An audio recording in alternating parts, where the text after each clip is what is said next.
Hey, I'm live. I always crack up because when you do the picture before, you're trying to figure out your computer, and then it's like, here's your picture, and you're like, anyway, I just crack up every time. I always feel kind of weird. I am checking in because I have been doing a lot of like inner processing or just figuring life out. I am so extremely weak and so exhausted. I'm barely functioning. I'm doing everything I can, taking so many naps. It's ridiculous. Every ounce of energy that is extra all goes to my son. There's no, I mean, we've got priorities, right? So, although I would love to check in and do more, even for myself, I'm kind of running into this where it's like, okay, if I can do anything, I'll just sit with my son, even if it's like I'm zoning out and losing my mind. He gets everything.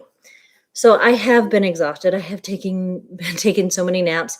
My hemoglobin has been low for quite a while, and it's getting ridiculous. Something has to change. I have been getting phlebotomies still. This last time I didn't need one. I was at 38 point something. I was so extremely happy. No phlebotomy, right? Um, I'm afraid to get it because I've been so shaky. I haven't had that horrible vertigo where I vomited all over or the middle of the night crazy one.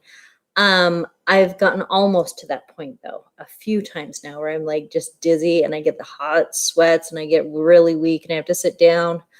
When we pick up my son from school, I used to get out and just put him in his seat, and now that's getting kind of hard for me because I don't know if I'm gonna, flip over or not. So I'm not doing it.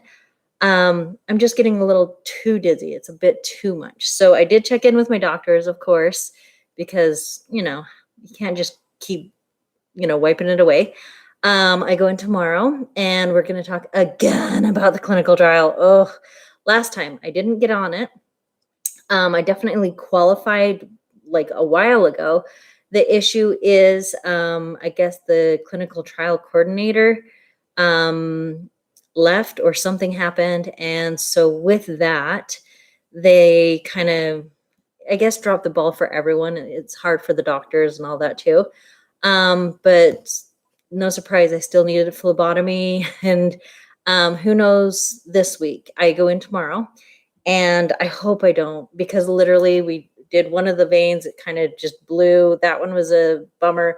We had to do a double stick in for the infusion in and then one going out from the same vein. And it's just not ideal. I'm really praying I don't have to do any more phlebotomies. And I do hope I can go on the clinical trial. This is kind of a crazy thing for us, just because right now we might be changing insurance, which may or may not cover any of Mayo Clinic anymore, which is devastating to me because we moved here. We sold our house. We're in an apartment. We changed everything in our life to come here to go to Mayo Clinic because I can't keep having these clots, no clots, half going away, half this, half that. All my numbers are off. I mean, I need some consistency. So I'm a little scared and I don't know what's going to go on, but I truly hope that we can get it together with Mayo, and just do the very best we can, get on the clinical trial and just keep going forward. I actually looked at my online thing because I had to answer like 4 questionnaires this last time, and it said something about chronic liver disease. And it's like by drinking alcohol. I haven't drank for a gajillion years. And oh, Lois, hi. I love this that I can see this. I always get excited. Hi, Lois. um, but yeah, so I don't know what I'm doing, having this, but I haven't really talked to anyone about it. So I'm going to have to check in again. I do have to say it's kind of a sin against the liver because I have been eating a lot of meat lately, and not even because I want to, but I can't keep going and being so extremely like low on iron. Like it was low as at 6 like a while ago, but you can see the other numbers are moving down without measuring the iron, and so it's going lower too. And this dizziness, the shakiness, the whole nine is just not a good spot. So I am on purpose eating meat, which is weird for my whole family. My son has chosen on his own. He didn't want to eat meat. We respect it, let him do what he wants. But when he watches me, he's like, oh, mommy. It's so rough. Anyhow, that aside, I'm hoping for some good things with health. I want to get back into doing YouTube. My brain literally is not functioning. Right now is a good half an hour. Half hour from now, I'll be in bed or zoning out. I am not mentally there, simply put. A lot of the stress things with my family, I think I've talked about it before. I've had horrible thoughts lately. Gosh, and I want to do a video about it because I think it's a common thought and it is horrible to even say out loud. But the thought keeps, my neighbor's dog, the thought keeps coming in my mind. Sometimes you don't die fast enough if you have cancer or a chronic illness, and it's not for you. I'm not asking to die. I would never fight this hard if I was just going to go. What it is some people will be there and support you, but when you are trying to work your own thing and they have their own idea of what you should be, or how you have to follow them, once you're not following that and they're not controlling you, well, you're pretty much dead to them. I've had this happen twice. And I'll be honest, I'm not the only one. I am not the only one. I know so many people with chronic illness, with cancer, anything, and you get, I can't remember the word, it's like ghosted or whatever. This happened to me a couple of years ago with one of my sisters who was extremely amazing, supportive. I thought we were like best friends. She was amazing. She was terrible when we were growing up. She was always terrible to me. And then she was nice to me for a few years. And I was like, oh my gosh, this is amazing. And then I did YouTube and I talked about how I felt and I wanted to help others. And she chastised me, told me it wasn't good enough and how dare I, and what you got to do. And she complained about someone else who was dealing with cancer and how they dealt with it, and other people's health and how they deal with it. And I'm saying, let them live. I mean, everyone is navigating exactly this point in their life for the first time. We don't know what's next. I don't know how my evening's going to go. But I mean, me being a mom right now, I don't know what I'm doing 90%, 99% of the time. We're all just winging it the best we can. And I see people doing things I would never do. But you know what? That's their thing. For that, I got completely chastised, ripped on for a very long time. It was heartbreaking. So then for years, I was like, well, we can get along. I totally disagreed with her self-help because it wasn't self-help. And that's a whole other yuck thing that we'll talk about another time. It was a way to like push everyone else. It's a long thing. But that was harsh. And so for years, I tried to talk to her and say, hey, we should get along. I don't understand why you did this. I don't know why I can't just be me and live how I live other than under your thumb, or for your show to be paraded around or whatever you're going to do. And finally it got to a point where just recently I saw her again at my mom's house in Utah. And my heart was broken. I was like, why were you so mean to me? Why are you mean to me? Why is it that I am there trying to stick up for you and you're so cruel? She sat there and snickered, and she was really mean. And then her husband got after me. Bless his soul. I love him anyway. I seriously love everyone else in the family because I know he also gets ripped on. That's whatever. So they got up and they're leaving. And I was like, I don't know why you're such a cruel person. Mind you, I swear like a sailor, especially when I'm mad. There's no question. So as it is what it is. She's like, you have a foul mouth. That's what she whispered on the way out. And then she looked at me and she said, you're lonely, and walked off.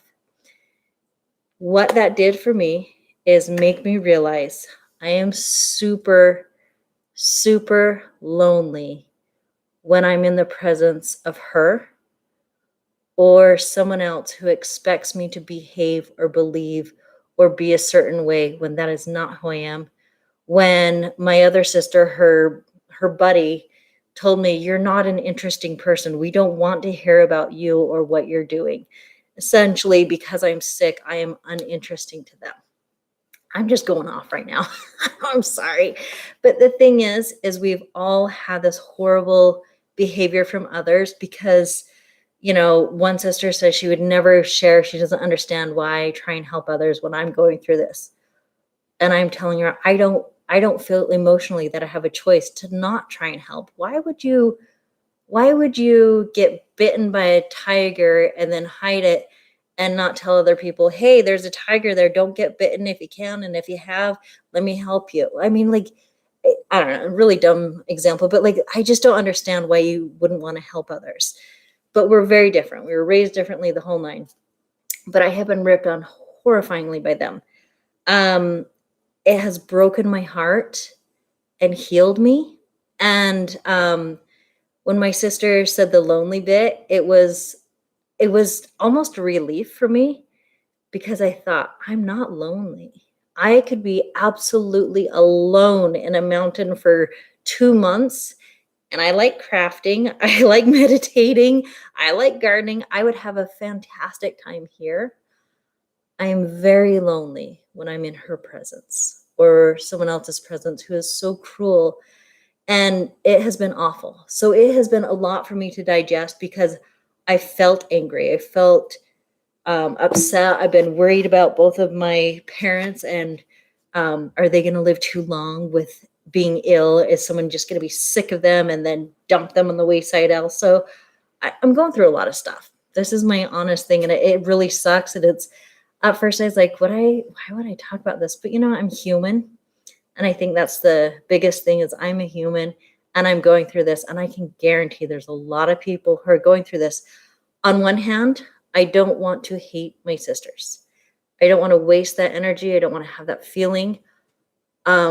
I don't want a relationship ever again because it was never equal. It was as long as I was smashed down and I was hurting, then they could be okay with me. But if I wanted to stand up and do something, reach out, not good enough. And I cannot and will not be there. I'm a mom and I'm a wife and I have an amazing family and I will not put them in that. So it has been kind of a burden on top of all these other things. It's coming out right now because both of my parents are sick. And so I see these two people and I think, oh my gosh, like what's going on? And generally I wouldn't talk about family, but right now that's what's going on. And my health is really sucking lately. It's so bad and I don't know what to do. So I'm just kind of like in a thing. That is kind of my update. I've been having that a lot on my mind. And I really hope that people do feel love enough for themselves and others to know that we're probably going to get dumped by some people and feelings hurt. I myself, when I was not sick and had no idea what it was like, I was very nervous to talk to a family friend of ours. She had cancer and it was horrendous all over her body. And I got scared. I didn't know what to say to her. I was like, I would watch her Facebook and I'd wish her well. I'd pray for her. I did all those things, but I was too scared to acknowledge that she was sick and tell her. And now that I have my own issues, I get that. Like people are nervous. No one wants to jump in. I'm always a let them have their space person. So anyway, I understand that we don't always know how to react or interact with someone when they're ill. We don't know. But being cruel and them not doing what we want them to do, that's just not okay. That is my random thing. I didn't know I was going to go on it, but it has been on my mind. It's hurtful. And I don't want to feel anger or whatever I'm feeling about it. I'm trying to work through humans figuring out life. So that is my update. I'm really trying to get back to where I used to be on this channel. I wanted to help people. I, had the intention of talking about symptoms, talking about this. I want to introduce to you, there's amazing people from South Africa. I got to think of their name really quick. The Jaggers, their last name. And let me think. Oh my gosh, I feel so bad. MPN South Africa or something. I will put them on the information down below. They have been trying to raise awareness, and I want you to know who they are, because they're amazing. There are people out there who love others, who are willing to step out and say, hey, I have a rough time right now, but I'm here for you too. And they may be getting it from their family, but they're still willing to love you through it. So that is it. Oh, and my SpongeBob shirt. I got this, I think at like Walmart or who know, no, Ross or something like that. My son loves SpongeBob, and when you're a mom, I think the only person in the world that you care to impress or be cool with is your kids. So yes, I'm wearing SpongeBob. I wish you all well, and when I have a clear mind. Oh, it says, hi, my PV platelet count is 469. Is that high? Uh,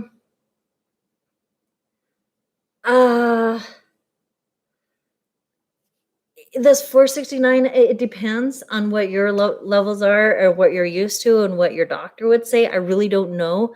For me, I range in like 500 and something. And I know it's high, but I don't remember it being much lower. But I'm also accustomed to it, so I don't know. It probably is. I think 450 was the limit on platelets. Depends on what schedule they're using to look at your numbers and what your doctor says. Up to you, on that one. So you're right, Lois. You're so right.